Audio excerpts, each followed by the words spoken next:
Medidas de seguridad en los aviones. Luego de los últimos accidentes aeronáuticos ocurridos en Paraguay, donde en la mayoría de los casos se han registrado más pérdidas humanas que sobrevivientes y en algunos casos con graves secuelas, es conveniente dar a conocer las medidas de seguridad para que las personas tengan una noción previa al abordar aeronaves. Ante cualquier situación de riesgo que pudiera surgir durante el viaje, todos los aviones cuentan con elementos de emergencia y seguridad, especialmente los de gran porte como el Boeing 707. Yo creo que antes que hablar de estrategia en una emergencia, creo que existe un condicionamiento mental para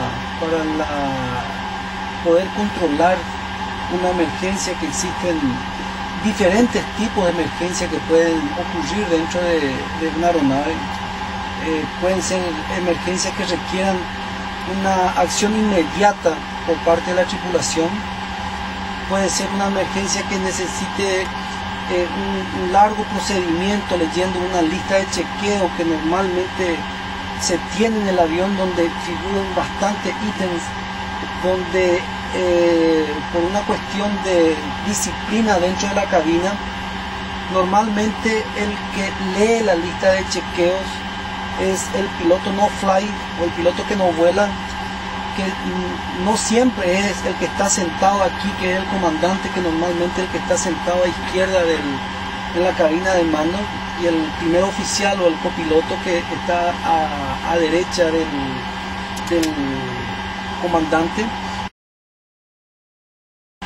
Existen dos o tres emergencias de situación extremadamente delicada, donde se requiere una atención inmediata, donde ya existe un condicionamiento mental y psíquico de parte de la tripulación, que eso se consigue a través de los diferentes entrenamientos que uno va haciendo con el correr de la carrera de un aviador. Hay que entender de que ningún aviador comienza a volar un avión de peso pesado como es un 707, como es este avión.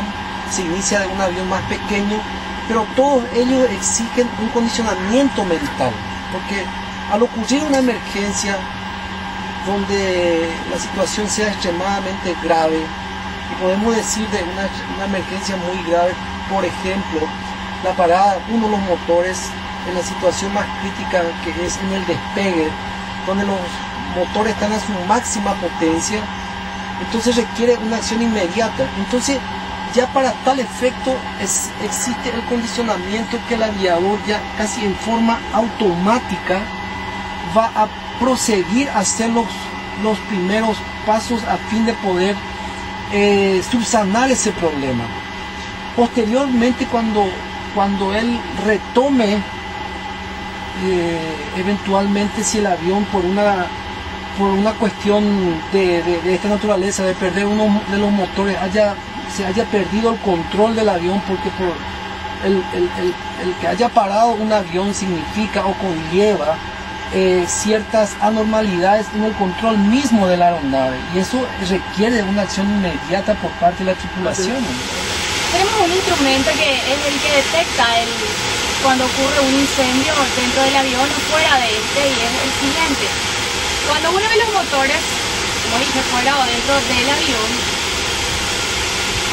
se incendia, entonces se produce el siguiente efecto, que se activa automáticamente de manera a decir que sí está ocurriendo un incendio, y se presiona uno de los botones, estos 4, y se activa automáticamente el extintor.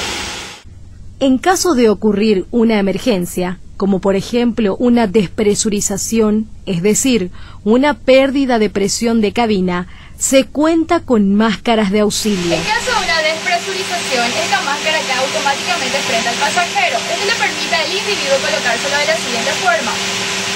Esto contiene oxígeno, entonces le permitirá al pasajero permanecer con oxígeno durante todo el viaje mientras dure la emergencia. Debajo de los asientos se encuentran salvavidas que se activan de manera manual o automática.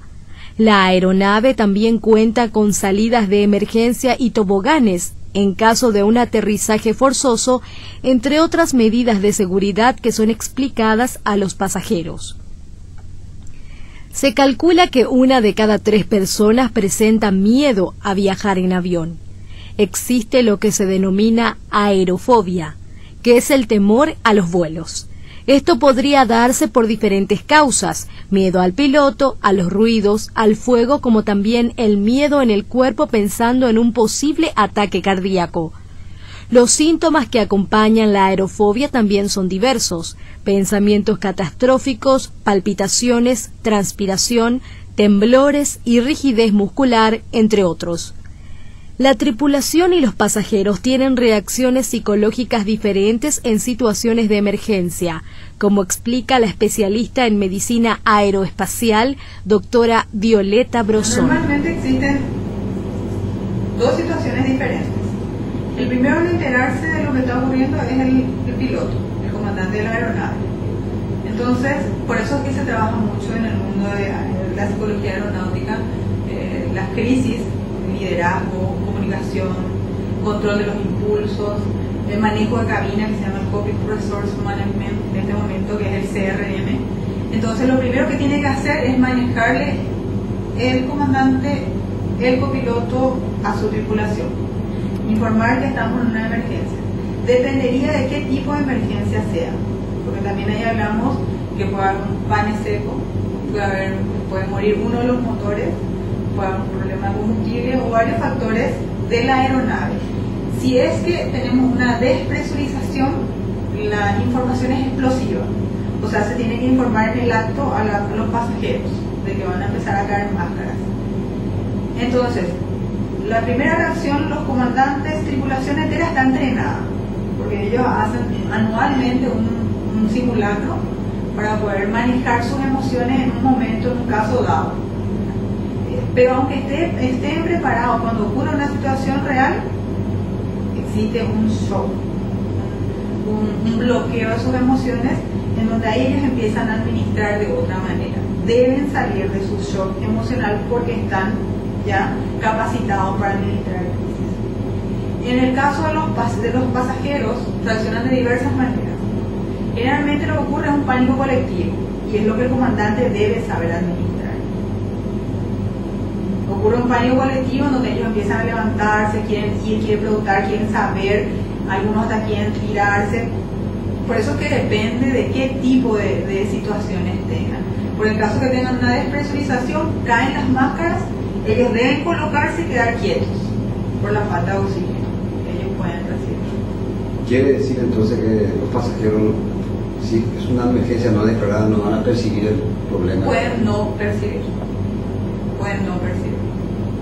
Y aparte de las emociones, ¿cuáles son uno de los síntomas que, según tu experiencia, has notado en los...? Depende del caso. Por ejemplo, si es una despresurización, como se tuvo el accidente del Helio, de este avión Helio, el avión ruso, en donde se despresurizó la aeronave y entonces empezaban a perder la conciencia situacional, empezaban a entrar en lo que se llama hipoxia. Entonces ellos van teniendo una sensación de hormigueo y sueño. Esa es la falta de oxígeno.